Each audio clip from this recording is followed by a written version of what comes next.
Fl-ewwel ta' Ġunju, il-Prim Ministru kien sejjaħ konferenza ta' aħbarijiet fejn ħabbar illi Malta rebħet fuq il-pandemija u saħaq illi għalhekk pajjiżna seta' jmur lura għan-normalità. Dakinhar Robert Abela kien ħabbar ir-rilaxx ta' diversi restrizzjonijiet marbuta mal-pandemija.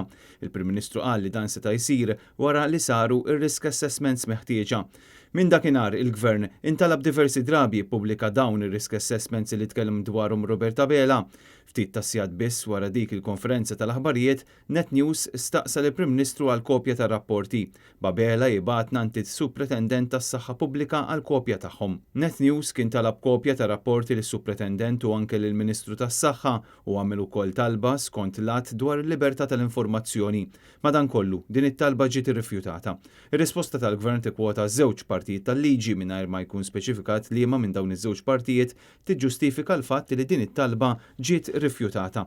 Dan ifisser li l-Gvern għandu l-intenzjoni li jkompli jżomm mistura risk assessment reports illi permezz tagħhom ġew rilaxxati l-miżuri ta' prevenzjoni brabta mal-pandemija tal-COVID-19. Sal-ħadd il-Prim Ministru kien qed jibqa' jgħid li r-riżultati tal-COVID tawh raġun. Se nibqgħu miftuħin riżultati llum ituna raġun. Ħallu ħajnqalab.